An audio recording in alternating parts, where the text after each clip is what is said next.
ஒரு ஊழியத்தை கட்டும்போது இவர் அந்த இடத்துக்கு வாடகை வந்தோடனே அங்கே இருக்கிற ஒரு இந்து ஃபேமிலிக்கு சத்தம் அவங்களுக்கு பிடிக்கல.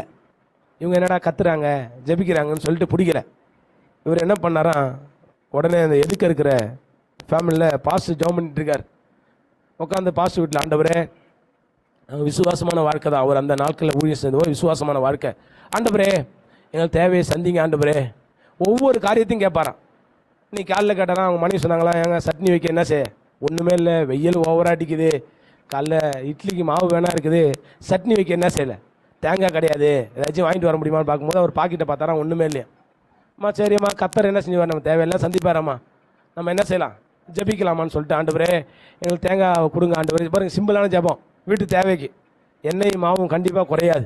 தேவ ஊழியக்காரன் உங்கள் வீட்டுக்கு வரும்போது அவரை உள்ளே ஏற்றுக்கொண்டு ஒரு கலசம் தண்ணி கொடுங்களேன், கண்டிப்பாக சொல்கிறேன், எண்ணெய் மாவும் ஒரு நாளும் குறையாது. உங்கள் பாஸ்டர் உங்கள் வீட்டுக்கு வர சொல்லி ஜெபம் பண்ண சொல்லுங்கள். உங்கள் வீட்டில் மீட்டிங் நடத்துங்க, ப்ரேயர் மீட்டிங், ஹவுஸ் மீட்டிங் நடத்துங்க. கண்டிப்பாக சொல்கிறேன், கால் வைக்கும் போது அற்புதம் நடக்கும். எலியா வந்தார், பஞ்சம் முடிகிற வரை என்ன நடக்கலை, என்ன ஆகலை, சாக வேண்டிய ஆள் சாகலை. ஏன், கர்த்தர் அங்கே பேசிட்டாரு, நீ போ, நான் தேவையை சந்திப்பேன் போ. எப்படியா இருந்தாலும் மாசத்துல ஒரு 2 முறையாச்சும் உங்க வீட்டுக்கு ஒரு ஊழியக்காரனை வர வைங்க, கூப்பிடுங்க. நம்ம சர்ச்சை பாஸ்டர் எங்க வீட்டில் ஜெபம் பண்ணிட்டு போங்க, வாங்க குடும்பமாக வந்து ஜெபம் பண்ணிட்டு போங்க. உங்களால் என்ன தண்ணி தானே கொடுக்க முடியும், தண்ணி மட்டும் கொடுங்க. இல்லை டீ குடிக்க முடியாது, டீ மட்டும் கொடுங்க. அது ஆசீர்வாதம், அது நன்மை, அது நம்மளை எங்கேயே பெருக பண்ணிடும். அந்த ஊழியக்காரர் ஜெபம் பண்ணிட்டு படுத்துட்டாங்களாம்.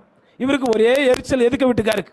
என்ன பண்ணிட்டாரு, நேராக போயிட்டு ஒரு காட்டுக்குள்ளே போயிட்டு, அந்த ஊழியக்காரர் அந்த இடத்துல இருக்கக்கூடாது, ஒரு நாசமாக போயிடணும், அவர் அந்த இடத்துல என்ன செய்யக்கூடாது, ஒன்றுமே அவருடைய காரியங்களை வாய்க்காமல் போகணும் அப்படின்னு சொல்லிட்டு இவர் என்ன செஞ்சாரா, காட்டுக்குள்ளே போயிட்டு அந்த மந்திரவாதியை பார்த்து என்ன செஞ்சாராம், பூஜை பண்ணி ஒரு குட்டி சாத்தானை என்ன செஞ்சாராம், ஏவிட்டாராம்.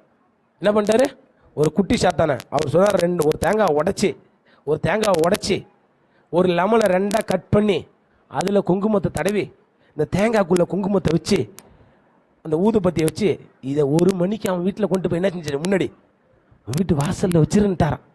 இவருங்க ஜெபம் பண்ணியிருக்கிறாரு, ஆண்டவரே எனக்கு என்ன வேணும், அங்கே நாளைக்கு காலையில் எங்கள் மனைவி சொன்ன சட்னி காசு கூட என் கையில் இல்லை, இங்கே தேங்காய் வேணும்னு ஜெபம் பண்ணியிருக்காரு. அங்கே பாருங்க அழகாக தேங்காய் வருது நமக்கு, அதுதான் நம்ம தேவன் அற்புதமான காரியத்தை செய்கிறார். 1 மணிக்கெலாம் இவர் கொண்டு வந்து வாசலில் என்ன செஞ்சார், தேங்காவும் லெமனும் என்ன செஞ்சார், வச்சுட்டார். இவங்க மனைவி காலையில் இருந்து ஜெபம் பண்ணிட்டு ஏன்னா தானே இப்படி வெளில வந்து பார்த்தா அவங்க வீட்டு வாசல் என்ன இருக்குது, ஏங்க ஒரு சத்தம். அவர் உட்காந்து பைபிள் படிச்சிருக்கும் போது, ஏங்க ஆண்டவர் அற்புதத்தை செஞ்சுட்டாரு, என்னம்மா அப்படின்னு கேட்குறாரு. தேங்காவும் லெமன் இருக்குது, வெயில் அதிகமாக இருக்குதுன்னு சொன்னீங்களா, அதுக்கும் தேர்ந்த ஆண்டவர் என்ன செஞ்சார், லெமனை கொடுத்துட்டாரு அப்படின்றாரா. ஒரே கொண்டாட்டம் அவங்களுக்கு. எடுத்துகிட்டு வந்து கழுவி வச்சு தேங்காய் சட்னி வச்சு என்ன செஞ்சாங்களாம், அன்னைக்கு ஆண்டவரே உமக்கு நன்றி ஆண்டவர், எங்கள் தேவையை சந்திச்சுன்னு சொல்லிட்டு எண்ணி ஒரே மாதத்தில் அந்த குடும்பத்தில் வந்து எங்களுக்காக ஜெபம் பண்ணுங்க அப்படின்னாங்க. எண்ணி ஒரே மாதம் அவங்க வீட்டில் அவங்க மனைவி இறந்துட்டாங்க, ஒரு பையன் இறந்துட்டான். இவரும் அவங்களுடைய பொண்ணு மட்டும்தான் மிச்சம், அவங்க பொண்ணு மட்டும்தான் மிச்சம். வந்துட்டு என்னை மன்னிங்க பாதர்ன்னு சொல்லிட்டு காலை பிடிச்சி காலில் விழுந்து என்னை மன்னிங்க பாதர், உங்களுக்கு விரோதமாக அவங்க தெய்வம் யாருன்னு தெரியாமல் அந்த மந்திரவாதி இறந்துட்டார். உங்களை யாருன்னு தெரியாமல் உங்களுக்கு என்ன செஞ்சிட்டேன், கர்த்தருடைய பிள்ளைங்களுக்கு என்ன ஆகாது, உனக்கு விரோதமாக உருவாக்கப்படுகிற எந்த ஆயுதம் என்ன செய்யதான், உனக்கு விரோதமாக யாக்கோப்புக்கு விரோதமாக என்ன கிடையாது, ஒரு மந்திரமும் ஒரு புள்ளி சுனியும் ஒன்றும் வாய்க்காது. ஏன் என்றால் கர்த்தருடைய பிள்ளை நீ. ஒரே மாதத்தில் காலில் விழுந்து அழுது, எங்களை ஒரு விஷயம், குடும்பத்துக்கு என் பிள்ளை சாக கிடக்க போகிறான், என் பையனுக்காக வந்து ஜெபம் பண்ணுங்கும் போது அவன் பையன் மருத்துவமனையில் போய் பாஸ்டர் ஜெபம் பண்ணதான் இப்போ 2 பேரும் உயிரோடு இருக்கிறாங்க. இது உண்மையான சாட்சி, 2 பேரும் இப்போ உயிரோடு இருக்கிறாங்க. பையன் மறிக்கிற தருவாயத்தில் ஹாஸ்பிட்டலில் கிடக்கும்போது என் பையனுக்காக ஜெபம் பண்ணுங்க, அவன் மனைவி இறந்த போது முன்னே வியாதிப்பட்ட போதே வந்திருக்கலாம், அவருக்கு எட்டலை, எதை பண்ணணும், இந்த குட்டி சாத்தம் எங்கே வந்து நிற்குதுன்னு தெரியல அவருக்கு. மந்திரம் மன்னனே என்கிட்ட வந்து நின்றுச்சு. அவர் ஆராதிக்கிற தேவன் ஜீவன் உள்ளவர். அங்க போல அவர் ஜாலியா என்ன செஞ்சாரு, சட்னி வச்சியும் வெயிலுக்கு லெமன் போட்டு ஜூஸ் போட்டு குடிச்சிட்டாரு, பாஸ் குடிச்சிட்டாரு. அவங்க வீட்டில் எல்லாரும் என்ன சாப்பிட்டாங்க. ஆனா இங்க என்ன, பிசாசால காலடி எடுத்து வைக்க முடியல. அங்க பெரிய தெய்வம் இருக்குது.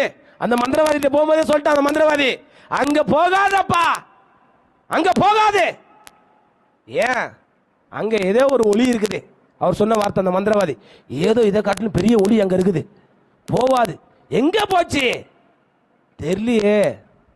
குட்டி சாத்தா எங்கே போச்சுன்னு இவருக்கும் தெரியல, விட்டார்.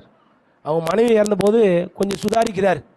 ரெண்டாவது அவங்க பையன் இறந்தபோது தான் சுதாரிச்சுட்டு மறுபடியும் போகிறாரு. அந்த ஆளை வியாதிப்பட்டு இருக்கிறான். அப்போ தான் சொல்கிறான், அங்கே போனோம்ல, நம்ம பண்ணோம்ல, அந்த வீட்டுக்கு போனே. எந்த வீட்டுக்கு போ? அந்த வீட்டுக்கு போ அப்படின்னு சொன்னாராம். போயிட்டு இவர் அப்படியே ஒரு மாதிரியா போகவே விருப்பம் இல்லை. ஏன்னா இயேசுவை ஏற்றுக்கொள்ள மனம் இல்லை. அப்படியே இன்னும் 2 மாதம் ஓட்டிக்கிட்டே இருந்தார். அவங்க பொண்ணு வியாதிப்பட்டுருச்சு. அதுக்கு இடையில இவரை பார்க்கலான்னு போனால் அவரும் இறந்து போட்டார். அதுக்கப்புறம் தான் போயிட்டு காலில் விழுந்தாராம், பாஸ்டர் பாஸ்டர் என்னை மன்னிச்சிடுங்க, எங்களை தப்பு வச்சிடுங்க, உங்களுக்கு விரோதமாக இதை நாங்கள் செஞ்சிட்டோம். நான் சொல்கிறேன், உங்களுக்கு விரோதமாக, கர்த்தருடைய பிள்ளைங்களுக்கு விரோதமாக நீங்கள் என்னை கர்த்தர் பார்த்துக்கிட்டே இருக்கிறார். என் பேச்சை பார்க்குறார், என் செயலை பார்க்குறார், என் குணத்தை பார்க்குறார். நீ கர்த்தருக்கு கண்டிப்பாக சொல்கிறேன், என் கையை பார்க்குற, என் கையை தீட்டாயிடக்கூடாது, என் சிந்தை தீட்டாயிடக்கூடாது, என் கண்ணு தீட்டாயிடக்கூடாது, என்னை கர்த்தர் பார்க்குறான்னு அந்த பயம் மட்டும் உங்கள்கிட்ட இருந்தால் கர்த்தர் உங்களை உயர்த்தி கொண்டே இருப்பாரம்மா.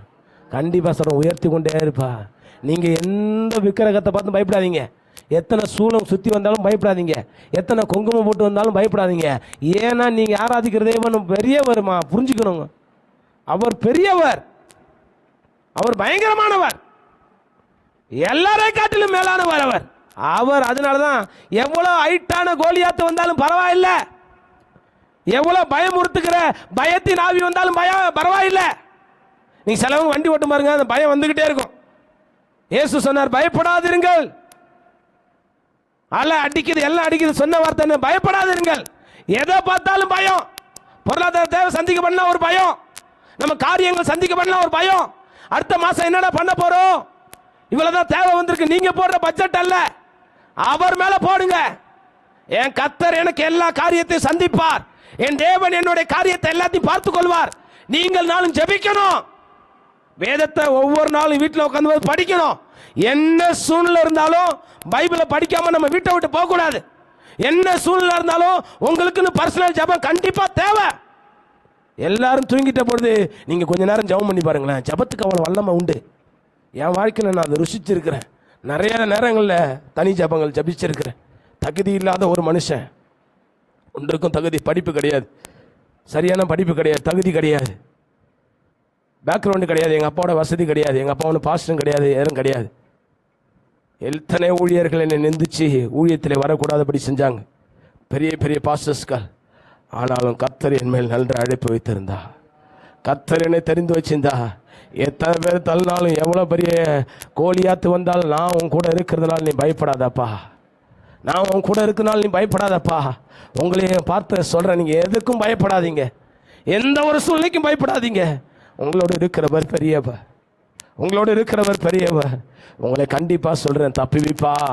பெரிய பிரச்சனை வந்தாலும் அதை ஃபேஸ் பண்ணுறதக்க என்ன செய்ய, அந்த கோலியாத்துக்கும் கீழே படிங்க, 38 படிங்க.